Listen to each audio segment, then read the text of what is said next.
నమస్తే 3W news కి స్వాగతం. బులెటిన్ల ముందుగా హెడ్లైన్స్.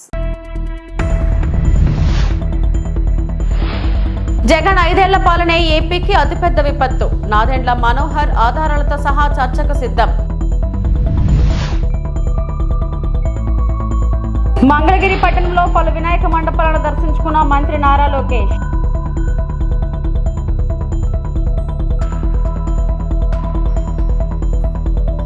కౌశిక్ రెడ్డి ఏమీ తప్పు మాట్లాడలేదు. గాంధీ రేవంత్ రెడ్డిపై కేటీఆర్ కీలక వ్యాఖ్యలు.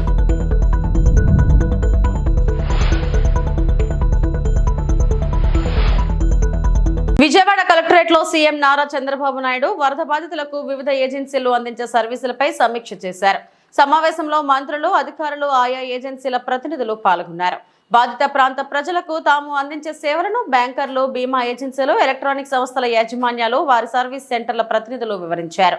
వరద ప్రభావిత ప్రాంతాల్లో ఎంఎస్ఎంఈలు నడుపుతున్న వ్యాపారులు తీవ్రంగా దెబ్బతిన్నారని, వారి బ్యాంక్ లోన్లు రీషెడ్యూల్ చేయడం, ఈఎంఐలకు గడువు ఇవ్వడం వంటి అంశాలపై బ్యాంకులు ఉదారంగా ఉండాలని సీఎం సూచించారు. వరదలకు దెబ్బతిన్న వాహనాలకు బీమా అందించే విషయంలో క్లెయిమ్ నమోదైన 7 రోజుల్లో కంప్లీట్ చేయాలని సూచించారు. దెబ్బతిన్న ఎలక్ట్రానిక్ వస్తువులకు రిపేర్ చేయించే విషయంలో, కస్టమర్లను చేరుకునే విషయంలో ఆయా కంపెనీలు అలసత్వం ప్రదర్శిస్తున్నాయని సీఎం అసంతృప్తి వ్యక్తం చేశారు.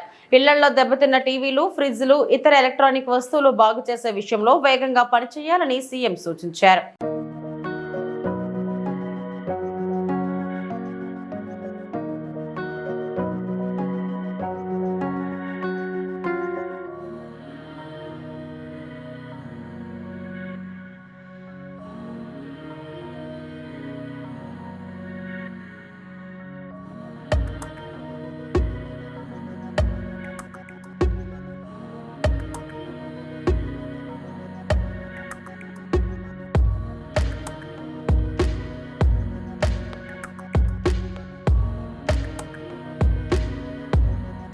జగన్ 5 ఏళ్ల పాలనే ఏపీకి అతిపెద్ద విపత్తు అని మంత్రి నాదెండ్ల మనోహర్ విమర్శించారు.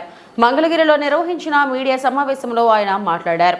ప్రధానమంత్రి ఫసల్ బీమా కింద గత ప్రభుత్వం రూపాయి కూడా చెల్లించలేదన్నారు.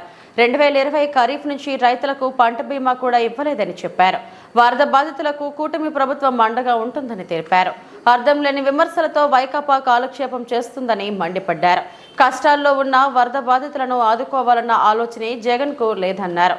ఆయన క్షేత్రస్థాయి పర్యటించిన దాఖలాలు లేవని చెప్పారు. ఎక్కడ కష్టం వచ్చినా జనసేన సైనికులు ముందుంటున్నారని నాదెండ్ల మనోహర్ తెలిపారు. అసలు గత 5 సంవత్సరాల్లో జగన్మోహన్ రెడ్డి గారి పరిపాలనే మన రాష్ట్రానికి అతిపెద్ద విపత్తు. ఊహించని విధంగా వీళ్ళు వ్యవస్థలు నాశనం చేసి కనీసం ఇరిగేషన్ శాఖ పైన, క్షేత్రస్థాయిలో ఉన్న వ్యవస్థలపైన అధ్యయనం చేసుకుని బడ్జెట్ అలొకేషన్లు కూడా చేయకుండా సర్వనాశనం చేసిన జగన్మోహన్ రెడ్డి గారు ఈ రోజున అధికారంలో ఉన్న కూటమి ప్రభుత్వం కేవలం 3 నెలలు అయింది మేము అధికారంలోకి వచ్చి.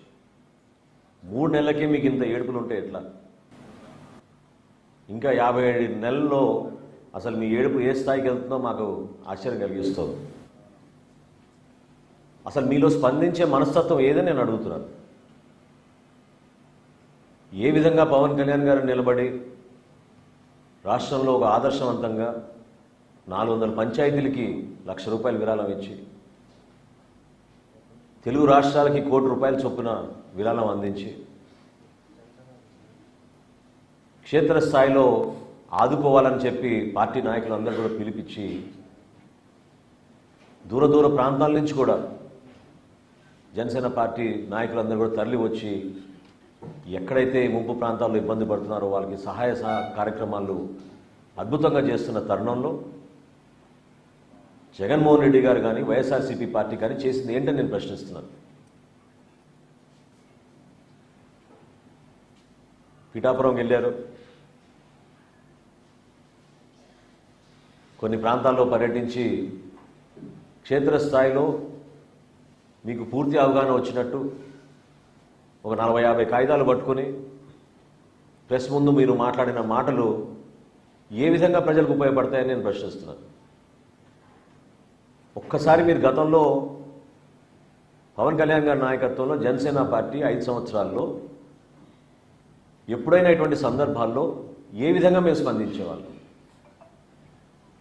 చాలా స్పష్టంగా పవన్ కళ్యాణ్ గారు ఎప్పుడు కూడా ప్రభుత్వాన్ని విమర్శించకుండా ప్రజలకు ఉపయోగపడే విధంగా 2-3 మంచి సూచనలు చేసి పెద్ద మనసుతోటి మీరు ముందుకొచ్చి ప్రభుత్వం నుంచి ఆదుకోవాలి, కష్టాల్లో ఉన్నారు రైతాంగం, సామాన్య ప్రజలని పదే పదే ఆయన విజ్ఞప్తి చేస్తూ ఉండేవాళ్ళు. ఈ రోజున వాస్తవాలు ఏంటి? పోనీ మీరు అక్కడ పోయి పర్యటించారు, మీ సొంత పేరుతో నిర్మాణం చేసిన ఆ జగనన్న కాలనీ గొల్లపురంలో అక్కడికి పర్యటించారా మీరు? అక్కడ ఉన్న వాస్తవ పరిస్థితి తెలుసుకున్నారా? ఏ విధంగా ఆ ప్రాంతం మొత్తం మునిగిపోయిందో మీరు చూసారా? సెలెక్టివ్గా కొన్ని ప్రాంతాలకు వెళ్ళి ఏలేరు గురించి మాట్లాడుతున్నారు. కూటమి ప్రభుత్వం ఏర్పడిన వెంటనే ఉప ముఖ్యమంత్రి గారు పవన్ కళ్యాణ్ గారు అధికార యంత్రాంగాన్ని సమావేశపరిచి జిల్లా కలెక్టర్ గారి ద్వారా ఆధునీకరణ కోసం చేయాల్సిన కార్యక్రమాల గురించి ఆయన సమావేశం ఏర్పాటు చేసుకుని ప్రణాళిక సిద్ధం చేశారు. సుమారు 1000 కోట్ల రూపాయలతో అంచనాలు వేశారు. మరి మీ 5 సంవత్సరాల్లో ఎందుకు మీరు పని చేయలేకపోతున్నారంటే, ఎందుకు చేయలేదని అంటే విచిత్రమైన సమాధానం ఏంటంటే వర్షాలు ఎక్కువ పడ్డాయంట. అసలు స్పందించే మనస్తత్వం ఏది మీలో నేను అడుగుతున్నాను. మీరు ఎప్పుడైనా మీ జేబులోంచి 1 లక్ష రూపాయలు తీసేవరకని ఇచ్చారా? సామాన్యుడు ఇబ్బంది పడుతుంటే మీరు పరదాలు కట్టుకుని తిరిగారే ఆ రోజుల్లో. మ్యాన్ మేడ్ డిజాస్టర్ అంటే అద్భుతమైన ఉదాహరణ అన్నమయ్య ప్రాజెక్ట్. కేవలం మీ ఇసుక దోపిడీ కోసం గేట్లు ఎత్తకుండా 24 మంది బలైపోతే, 38 మంది ఆచూకీ ఈ రోజుకు తెలియకపోతే, 12 రోజుల తర్వాత సొంత జిల్లాలో ముఖ్యమంత్రి గారు పర్యటించారు. 12 రోజుల తర్వాత 5 సెంట్లు భూమి ఇచ్చి మీకు 4 రోజుల్లోనే ఇల్లు కట్టే కార్యక్రమం ప్రారంభించి నేనే వచ్చి మీకు తాళాలు ఇస్తా అన్నాడు. ఇది ఎప్పుడు 2021లో ఆయన ముఖ్యమంత్రిగా దిగిపోయే రోజు వరకు కూడా ఇల్లులు అక్కడ పూర్తి కాలేదు. ఏ ఒక్కరికి తాళం ఇవ్వలేదు. ఈయన మాట్లాడతాడు మ్యాన్ మేడ్ డిజాస్టర్ అని. అన్నమయ్య ప్రాజెక్టు ఏ విధంగా కూలిపోయిందో దానికన్నా మ్యాన్ మేడ్ డిజాస్టర్ ఏముంటుంది చెప్పండి.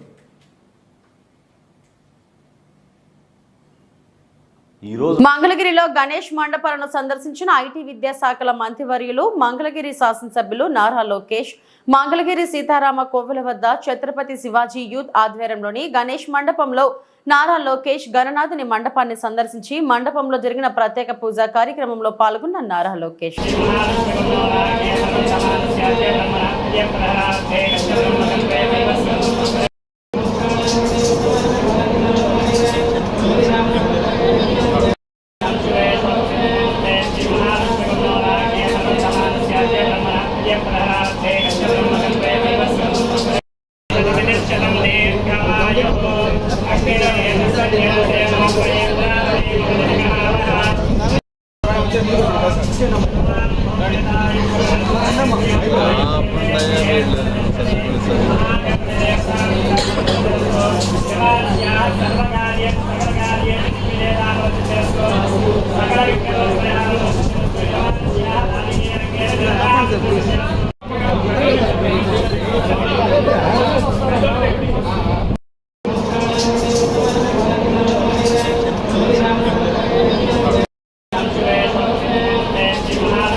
పరివేదనే శోభరదత్తంగాయ విష్ణువద్దేంద్రమాధవప్రియా సర్వసిద్ధింజాధీమహే తన్నోదర ప్రచోదయాత్ సద్యోజాతం ప్రపద్యామి సద్యోజాతాయ వై నమః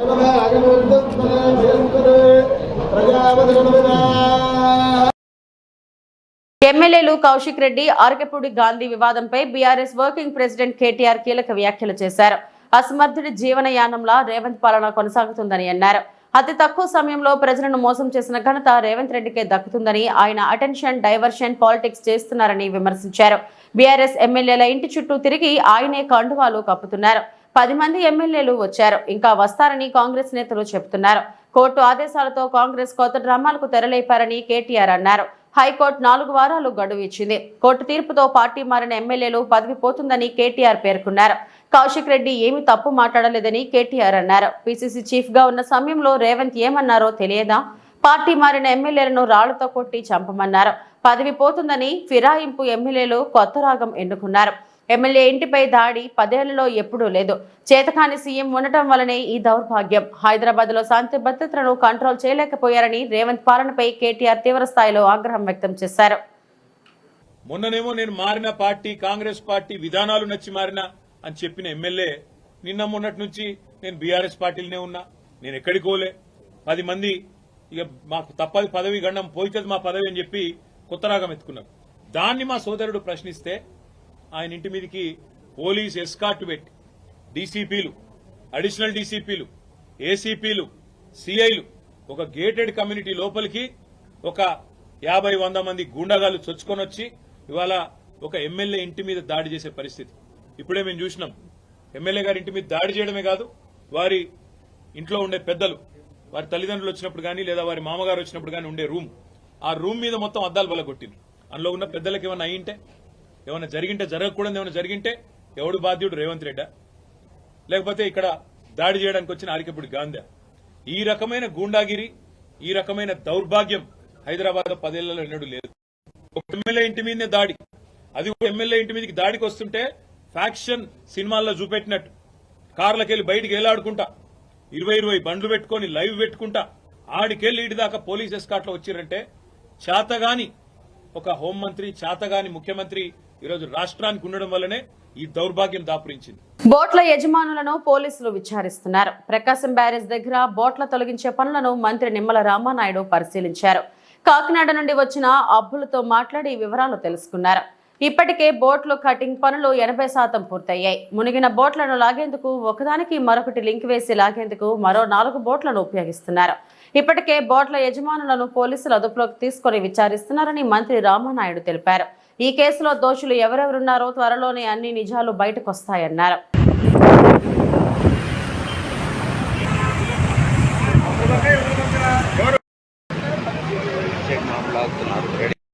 చేస్తున్నారు సార్ కింద, కానీ ప్రస్తుతానికి కట్ చేస్తా ఉన్నారు. ఇంకా ఎన్ని మీటర్లు ఉంది?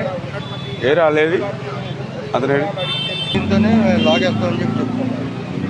అంటే వాళ్ళ దగ్గర కటింగ్ అంటే మళ్ళీ లేట్ అవుతుంది. అదేంటంటే మళ్ళీ కింద డివైడ్ అయిపోద్ది అనేసి కింద మరి ఎందుకు అట్లా మరి అరగంటకు మాట చెప్తున్నాడు? ఏంటి ప్రాబ్లం? అది ఏంటి అన్నాను, మనకు అర్థం కావాలి కదా ఎందుకు అట్లా.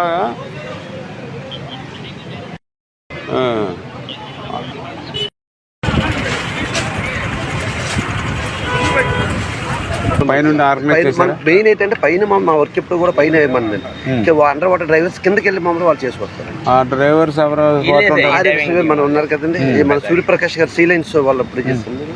మీరేం చేస్తుంటారు మామూలు రెగ్యులర్ గా నేను ఆల్రెడీ మా అన్ని షిప్ బిల్డింగ్ సార్, కంప్లీట్ గా మమ్మల్ని షిప్ లాగడం ఇప్పుడునండి. నేను ఆల్రెడీ డాక్యార్డ్, ఇప్పుడు మనకి డాక్యార్డ్ లో చేస్తున్నాను సార్ వైజాగ్. నెక్స్ట్ అమౌంట్ ఇప్పుడు అశుతాపురం ఉంది కదండి, మన నేవీలు మామూలుగా దాంట్లో ఆల్రెడీ వర్క్ చేస్తున్నాం సార్. ఎల్ఎన్టీ వాళ్ళు మామూలుగా పైకి లాగుతున్నాం సార్. యాక్చువల్లీ మీరు కౌంటర్ వెయిట్ సక్సెస్ఫుల్ గా బిగించాం, కానీ ఏదైతే జగన్మోహన్ రెడ్డి గారి యొక్క కుట్రను ఛేదించడం అయితే రోజు రోజు ఆలస్యం అవుతున్నటువంటి పరిస్థితి. ఏదైతే గత 2 రోజుల నుంచి కూడా ఆ యొక్క బోట్స్ని వెలికి తీసేటువంటి కార్యక్రమానికి ఏదో ఒక అవాంతరం, బోట్స్ని వెలికి తీసేటువంటి కార్యక్రమం చేసినప్పుడు అది ఒక 40 టన్నుల వెయిట్ ఉంటుంది. అంచేత 50 టన్నుల భారీ వాహనంతో దాన్ని మూవ్ చేయాలని చూస్తే ఆ బోట్లు ఒకదానికొకటి ముడిపడి ఉండడంతో, లింక్ అయి ఉండడంతో 3 బోట్లు కూడా 120 టన్నుల దాన్ని లిఫ్ట్ చేయాలంటే కష్టమైనటువంటి పరిస్థితుల్లో మళ్ళీ ఏదైతే యొక్క డైవర్స్ని అంటే వైజాగ్ నుంచి కాకినాడ నుంచి తీసుకొచ్చి వాళ్ళు నీటిలో 15-20 అడుగులు లోతుకి మునిగి దాన్ని కట్ చేసి బోట్ని 2 ముక్కలుగా చేసి లాగాలనేటువంటి ఆలోచనతో పనులు ప్రారంభించారు. అవి కూడా దగ్గర ఒక 80% వరకు కూడా బోట్ కటింగ్ పూర్తయింది. అయితే ఇప్పుడు ఏదైతే వాటర్ ఫ్లో కృష్ణాలో తగ్గింది కాబట్టి అబ్బుల్ గారు ఆయన కూడా గతంలో కచ్చలూరులో మన గోదావరిలో బోటు మునిగిపోయినప్పుడు 2 నెలలు ఎవరికి సాధ్యం కాకపోతే ఆయన వెలికి తీసిన పరిస్థితి తెలుసు. ఆయన కూడా నిన్నంతా కూడా ఏదైతే మెటీరియల్ ఇవన్నీ కూడా నిన్న షిఫ్ట్ చేసుకున్నారు. ఈ రోజు వచ్చి ఆయన కూడా పనులు మొదలుపెట్టారు. ఆ యొక్క మునిగినటువంటి బోట్కి ఇంకొక బోట్ని లింక్ చేసి ఆ బోట్కి మళ్ళీ ఇంకొక 4 బోట్లు లింక్ చేసి ఈ రకంగా ఈ 4 బోట్లు అదేవిధంగా ప్లస్ ఇటువైపున ఏదైతే అబ్బుల్ గారు యొక్క అరేంజ్మెంట్స్ ఏదైతే ఉన్నాయో దాని ద్వారా కూడా దాన్ని మూవ్ చేయాలనేటువంటి ఆలోచనతో పనిచేస్తూ ఉన్నాం.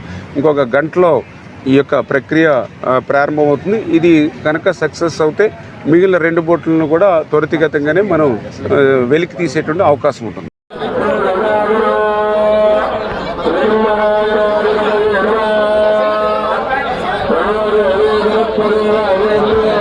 పశ్చిమ గోదావరి జిల్లా నర్సాపురం పురపాలక సంఘానికి దాదాపు 3 దశాబ్దాలుగా పట్టిపీడిస్తున్న కంపోస్ట్ యార్డ్ సమస్య ఎట్టకేలకు పరిష్కారమైంది. రైతుల నుంచి సేకరించిన 4 ఎకరాల స్థలానికి ప్రభుత్వం 1.74 కోట్లు విడుదల చేసినట్లు ఎమ్మెల్యే బొమ్మిడి నాయకర్ చెప్పారు. నర్సాపురం ఆర్డీఓ అంబరీష్తో కలిసి ఆయన సబ్ కలెక్టర్ కార్యాలయంలో మీడియాతో మాట్లాడుతూ గత ప్రభుత్వం స్థలం సేకరించి రైతులకు పరిహారం చెల్లించకుండా 4 ఏళ్లుగా వేధించిందన్నారు. కూటమి ప్రభుత్వం అధికారంలోకి రాగానే ప్రజలకు ఎన్నికల్లో ఇచ్చిన హామీని నెరవేర్చి దిశగా డిప్యూటీ సీఎం పవన్ కళ్యాణ్ పురపాలక శాఖ మంత్రి నారాయణ దృష్టికి ఈ సమస్యను తీసుకెళ్లినట్లు నాయకర్ చెప్పారు. త్వరలో విడుదలైన నిధులని రైతులకు పరిహారంగా అందిస్తామన్నారు.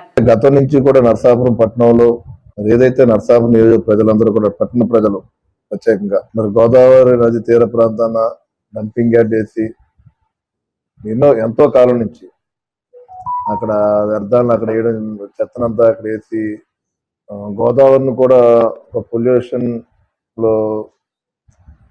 పొల్యూషన్కి అవాంతరం కలిగే విధంగా కూడా మరి ఉంటుంది. అదేవిధంగా ప్రధానంగా కూడా శ్మశానం ఏదైతే నర్సాపురం పట్టణ ప్రజలందరూ కూడా చనిపోతే అక్కడ శ్మశానాన్ని కూడా వెళ్ళే పరిస్థితిలో కూడా ఇబ్బంది పరిస్థితులు ఎదురవుతుంది. దానిలో భాగంగా గత ప్రభుత్వంలో మరి ఏదైతే ఈ డంపింగ్ యార్డ్ని కంపోస్ట్ యార్డ్గా ఇక్కడి నుంచి వేరే చోట షిఫ్ట్ చేసి మరి అక్కడ వేరే గ్రామంలో రూరల్లో అక్కడ 4 ఎకరాల భూమిని కొనుగోలు చేయడం జరిగింది.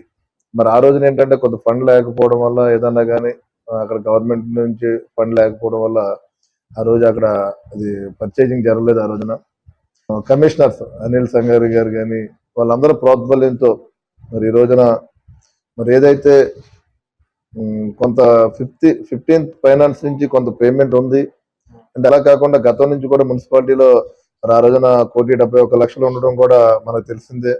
రిమైనింగ్ ఏదైతే ఉందో 1,74,00,000 మరి ఈ రోజున స్టేట్ గవర్నమెంట్ నుంచి మరి నిన్న రిలీజ్ చేయడం జరిగింది. 3,40,00,000 రూపాయలతోటి 4 ఎకరాల భూమి కంపోస్ట్ యార్డ్ కూడా అంటే అక్కడ ఉన్న ప్రజలకు కూడా చుట్టుపక్కల ఉన్న గ్రామస్తులకు కూడా ఏంటంటే దానివల్ల ఎక్కడ ఇబ్బందికర పరిస్థితి రాదు. దాన్ని మీకు ఎక్కడ ఇబ్బంది లేకుండా చుట్టుపక్కల గ్రామాలకు కూడా ఇబ్బంది లేకుండా కంపోస్ట్ యార్డ్ ఎప్పటికప్పుడు కూడా దానికి తడి పొడి చెత్త సెపరేట్ చేసి అక్కడ కంపోస్ట్ చేసి ఎప్పుడు కూడా బయటికి పంపించే విధంగా కూడా రీసైక్లింగ్ చేసి ఎవరికి ఇబ్బంది లేకుండా పట్టణ ప్రాంత ప్రజలకు కానీ ఎవరికి ఇబ్బంది లేకుండా చేసుకునే పరిస్థితి అందరూ కూడా సహకరించుకుని మరి ఏదైతే ఇక్కడ నర్సాపురంలో గోదావరి నది తీరాన్ని మనం అందరూ కాపాడుకోవాల్సిన బాధ్యత మన నర్సాపురం పౌరులుగా అందరికీ ఉంటది కాబట్టి ప్రతి ఒక్కరు కూడా దీన్ని సహకరించవలసిన అవసరం ఉంది. అనకాపల్లి జిల్లా నర్సీపట్నం నియోజకవర్గం నర్సీపట్నం పరిధిలో గల గబ్బాడ రెవెన్యూలో ఉన్న ఇసుక యార్డ్లో ఉన్నటువంటి ఇసుకను తగు ఎంక్వైరీ చేసి నియమ నిబంధనల ప్రకారం కొత్త ప్రభుత్వం వారు హామీ ఇచ్చిన మేరకు మా ప్రాంత ప్రజలకు ఉచితంగా ఇసుకను అందించాలని అనకాపల్లి జిల్లా కలెక్టర్ను కోరిన మాజీ శాసనసభ్యులు శ్రీ పెట్ల ఉమాశంకర్ గణేష్.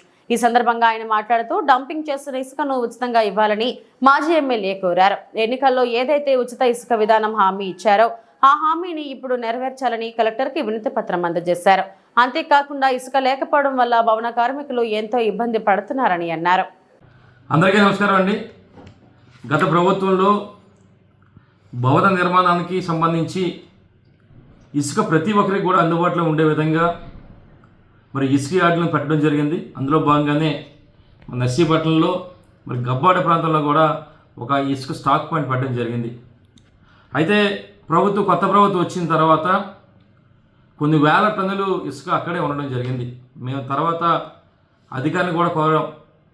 మరి ఇన్ఫర్మేషన్ యాక్ట్లో గౌరవ ఏడీ మహేష్ వారిని కూడా అక్కడ ఎన్ని వేల టన్నులు ఉందని కూడా మరి అడగడం జరిగింది. మరి దానికి ఇంతవరకు కూడా రిప్లై కూడా రాలేదు. అయితే మేము మరి మీ ద్వారా మరి గౌరవ జిల్లా కలెక్టర్ గారిని కోరేది ఏంటంటే ఈరోజు నర్సీపట్నంలో వేలాది మందిగా భవన నిర్మాణ కార్మికులు మీరు ఇసుక లేకపోవడం వల్ల చాలా ఇబ్బంది పడుతున్నారు. చాలామంది బిల్డింగ్లు కట్టుకోవాలన్నా సరే మరి ఇసుక లేకపోవడం వల్ల చాలా ఇబ్బంది పడుతున్నారు. అయితే మేము కోరేది ఏంటంటే ఈరోజు ఈ మా ప్రాంతంలో ప్రతి ఒక్కరు కూడా ఏదైతే కొత్త ప్రభుత్వం వస్తుంది, కొత్త ప్రభుత్వం రాగానే మరి ఉచితంగా ఇసుక ఇస్తారని చెప్పి ప్రజలందరూ కూడా ఎదురు చూస్తున్నారు. కాబట్టి మరి మీ ద్వారా గౌరవ కలెక్టర్ గారిని కూడా కోరుతున్నాను. మరి లెటర్ కూడా ఇప్పటికే మరి పంపించడం జరిగింది, లెటర్ను ఇప్పుడు పంపించడం జరిగింది. అయితే ఒక్క విషయం ఏంటంటే ఈరోజు కలెక్టర్ గారిని కోరేది ఏంటంటే ఏదైతే మా గబ్బాడ ప్రాంతంలో ఇసుక యార్డు ఉందో మరి దాని యార్డులో ఉన్న ఇసుకను తగు ఎంక్వైరీ చేసి నియమ నిబంధనల ప్రకారం మరి కొత్త ప్రభుత్వం ఏదైతే హామీ ఇచ్చిందో మరి ఉచితంగా ఇసుక ఇస్తా అని చెప్పి దాని ప్రకారం మా ప్రాంత ప్రజలకు మరి ఉచితంగా ఇసుక అందించాలని చెప్పి మరి గౌరవ కలెక్టర్ గారిని కోరుతున్నాను. మరి తొందరలోనే మరి ఆ కార్యక్రమం చేయాలని చెప్పి మరి సందర్భంగా తెలుపుతుంది. ఎందుకంటే ఈరోజు చాలామంది మరి ఇబ్బంది పడుతున్నారు. మరి చాలామంది ఇసుక లేక చాలా ఇబ్బందులు పడుతున్నారు. ఎందుకంటే వేలాది మందిగా భవన కార్మికులు ఉన్నారు, చాలామంది బిల్డింగ్లు కట్టుకోవాలని సరే ఇసుక దొరకని పరిస్థితులు ఉన్నారు. కనుక దయచేసి మరి కలెక్టర్ గారు వెంటనే దీని మీద చర్యలు తీసుకుని వెంటనే ఉచితంగా మరి నియమ నిబంధనలకు అనుసరించి ఆ యార్డులో ఇసుకను తగు చర్య ఎంక్వైరీ చేయాల్సిందిగా మీ ద్వారా కోరుతూ మరి లేని పక్షంలో మేము మరి హైకోర్టు వారిని కూడా ఆశ్రయిస్తామని చెప్పి ఈ సందర్భంగా తెలియపరుస్తూ మరి ఎట్టి బస్సులు కూడా కలెక్టర్ గారిపై నమ్మకం ఉంది. మరి వెంటనే తొందరలోనే మరి దీనిపై మరి ఎంక్వైరీ చేసి మరి ఫ్రీ ఇసుక అన్నది కనుక మరి కొత్త ప్రభుత్వం దాన్ని ఫ్రీగా మరి ఇసుకని ఈ ప్రాంత ప్రజలకు ఇవ్వాలని చెప్పి మనస్ఫూర్తి కోరుతాను. నమస్కారం. బీజేపీ ప్రభుత్వం చేపట్టిన వక్ఫ్ బోర్డు చట్టం సవరణ తక్షణమే రద్దు చేయాలని డిమాండ్ చేస్తూ కర్నూలు జిల్లా ఎముకనూరులో ముస్లిం మత పెద్దల ఆధ్వర్యంలో ముస్లింలు పెద్ద ఎత్తున ర్యాలీ చేపట్టారు. ముందుగా జామియా మసీదు దగ్గర నుండి బయలుదేరి గాంధీ సర్కిల్ మీదుగా సోమప్ప సర్కిల్ వరకు పెద్ద ఎత్తున ర్యాలీ చేపట్టి బీజేపీ ప్రభుత్వంకు వ్యతిరేకంగా నినాదాలు చేశారు. అనంతరం వారు మాట్లాడుతూ వక్ఫ్ బోర్డు సవరణ బిల్లుతో ముస్లింలకు తీవ్ర నష్టం జరుగుతుందని ఆవేదన వ్యక్తం చేశారు. 1995 వక్ఫ్ యాక్ట్లో 44 సవరణలను కేంద్రం ప్రతిపాదించిందని, సవరణలు దుర్మార్గమైనవి అని వారు తెలిపారు. ఇప్పటికైనా కేంద్రం తీసుకున్న నిర్ణయం రద్దు చేయాలని, లేని పక్షంలో బీజేపీకి గుణపాఠం చెబుతామని ముస్లింలు హెచ్చరించారు.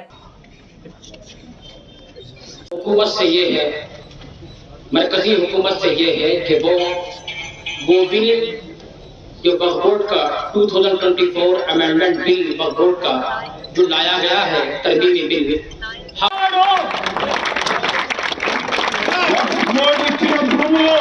ఎవరబ్బా సొమ్ము కాదు, ఆనాడు పెద్దలు భవిష్యత్ తరాల బిడ్డలకు దాతృత్వం ఇచ్చినటువంటి భూములు ఈరోజు బిల్లులో సవరణ చేసి అన్య మతస్థులు అంటే నమాజ్ చేయని వాళ్ళు, ముస్లిం పద్ధతులు తెలియని వేదాలకు ఆ భూములు అంతగట్టేందుకు ప్రయత్నం చేస్తున్నారు. అందుకోసం నమాజ్ చేస్తున్న ముస్లింస్ కాదని ఇతర మతస్థులకు ఆ భూములు అప్పగించే ప్రయత్నం చేస్తున్నారు. ఈరోజు మీకు దమ్ముందా ప్రభుత్వాన్ని నేను ప్రశ్నిస్తున్నాను. లక్షలాది ఎకరాల మత్స్య భూములు ఆక్రమితమైనాయి, లక్షలాది క్రైస్తవ భూములు ఆక్రమితమైనాయి, లక్షలాది దేవదాస భూములు ఆక్రమితమైనాయి. దమ్ముంటే వాటిని తీసుకొచ్చి ప్రజల సంక్షేమానికి ఉపయోగించండి. అంతేగాని ఈరోజు హిందువులు మహమ్మదుల మధ్యన చిచ్చు పెట్టేందుకు ఈ వక్ఫ్ బోర్డు ఆస్తుల సవరణ బిల్లు తెచ్చి మేమేదో హిందువులకు న్యాయం చేస్తున్నాం, మేము హిందువుల్ని మేము కాపాడుతున్నామని ఒక రాంగ్ రూట్ లో హిందువులు తీసుకుపోయే ప్రయత్నం చేస్తున్నారు. ఏనాటికైనా మహమ్మదీయులు, హిందువులు, క్రైస్తవులు అందరూ ఐక్యతగా రావాలి. అది గుర్తుంచుకున్నాం మనం. బీఆర్ఎస్ వనపర్తి జిల్లా పార్టీ అధ్యక్షులు గట్టు యాదవ్ మరియు పట్టణ మండల నాయకులు అర్ధరాత్రి అక్రమ అరెస్ట్. సుమారు 11:30 ప్రాంతంలో వనపర్తి పట్టణంలోని వాళ్ళ నివాసాలలో అక్రమంగా అరెస్టు చేసి పోలీస్ స్టేషన్ కు తరలించిన పోలీసులు. ఈ సందర్భంగా గట్టు యాదవ్, వాకిటి శ్రీధర్ మాట్లాడుతూ అక్రమ అరెస్టులు చేయించడం సరికాదని అన్నారు. మా పార్టీ ఎమ్మెల్యే ఇంటిపై దాడి చేపించి మమ్మల్ని అరెస్ట్ చేయడం ఏంటని పోలీసులను ప్రశ్నించారు.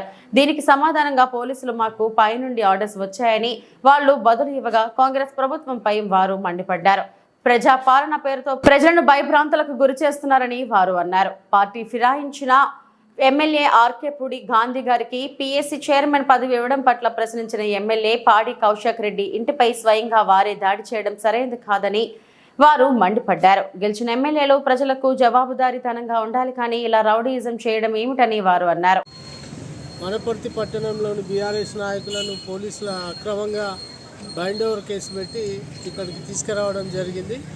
మరి ప్రభుత్వం పిరికిబంద చర్యగా మరి ప్రజలకిచ్చిన హామీలు నెరవేర్చక గందరగోళ పరిస్థితులను సృష్టించి ఈరోజు ముఖ్యమంత్రి రేవంత్ రెడ్డి గారు మరి ఎమ్మెల్యేలను కొనడం ఇవంతా మరి అది ఒక చట్టపరమైన విషయాన్ని కూడా ఒక గందరగోళ పరిస్థితి తీసుకొని వచ్చి మరి ఇవాళ ఒక పిరికిబంద ముఖ్యమంత్రి గారు కేసీఆర్ పేరు చెప్తే లాగుదర్శే పరిస్థితి ఉంది. ఇవాళ బీఆర్ఎస్ పార్టీ అంటేనే రాత్రిపూట నిద్ర రావడం లేదు. ఎవరైనా ప్రభుత్వంలో ప్రజలు ఇచ్చిన అధికారాన్ని రాజాలాక ప్రజలకు ఇచ్చిన హామీలు నెరవేర్చాలి. మరి ఇలాంటి చిల్లర రాజకీయాలు ఇవాళటి కూడా ముఖ్యమంత్రి తను ముఖ్యమంత్రిని అనుకుంటలేడు. ప్రతిపక్ష నాయకుడు హోదాలో మరి ఇతరులను విమర్శించడమే ఆయన ధ్యేయంగా ప్రజలకు ఇచ్చిన ప్రజాభివృద్ధిని మర్చి కేవలం కేసీఆర్ కుటుంబాన్ని బీఆర్ఎస్ పార్టీ నాయకులనే విమర్శలకు గురి చేస్తూ మరి ఇటువంటి అక్రమ నిర్బంధనాలు చేసి ఇటువంటి అక్రమ అరెస్టులు బీఆర్ఎస్ పార్టీకి కొత్త కాదు. తెలంగాణ ఉద్యమం నుంచి ఈ పోరాటాలు, ఈ బైండ్ ఓవర్లు, ఈ ధర్నాలు, రాస్తారోకాలు అనేటివి టీఆర్ఎస్కి వెన్నతో పెట్టినటువంటి విద్య. ఖబర్దార్ రేవంత్ రెడ్డి, నీవు ప్రజలకు ఏదైతే హామీలు ఇచ్చినావో ఇవాళ నీవు అమలు చేసింది ఫ్రీ బస్ ఒక్కటి మాత్రమే. ఇవాళటి వరకు కూడా రైతాంగాన్ని మోసం చేసి రైతు బంధు ఇవ్వలేదు. మరి రైతు రుణమాఫీని కూడా సగం ఇచ్చి డ్రామాలు ఆడుతున్నావు. మరి నీవు చేసినటువంటి 420 హామీలను దానిపై దృష్టి పెట్టు, కానీ కేవలం బీఆర్ఎస్ పార్టీని కేసీఆర్ని టార్గెట్ చేయడం ఈ అవివేకానికి నిదర్శనం. ఇట్లాంటి అరెస్టులకు నిర్బంధాలకు మేము భయపడం. జై తెలంగాణ. వైసీపీ పాలనా కాలంలో విశాఖతో పాటు ఉత్తరాంధ్ర జిల్లాలో పర్యాటక ప్రాజెక్టుల విషయంలో ప్రభుత్వం తీసుకున్న కీలక నిర్ణయాలు ప్రభుత్వానికి ప్రజలకు ఉపయోగపడే విధంగా ఉండాలని విశాఖపట్నం జనసేన కార్పొరేటర్ పీతల మూర్తి యాదవ్ ప్రభుత్వానికి విజ్ఞప్తి చేశారు. లీజులు, కాంట్రాక్టర్లు వంటి వాటిపైన సమీక్ష జరిపి పర్యాటక శాఖను గతంలో మాదిరిగా లాభాల బాట పట్టించాల్సిన అవసరం ఉందన్నారు. ఈ దిశగా కూటమి ప్రభుత్వం చర్యలు తీసుకోవాలని కోరుతున్నట్టు తెలిపారు మూర్తి యాదవ్. ఆంధ్ర ఉమ్మడి రాష్ట్ర చరిత్రలోనే టూరిజంలో అగ్రగామిగా నిలిచినటువంటి విశాఖ జిల్లా, ఈ విశాఖ జిల్లాలో గడిచిన 5 ఏళ్లుగా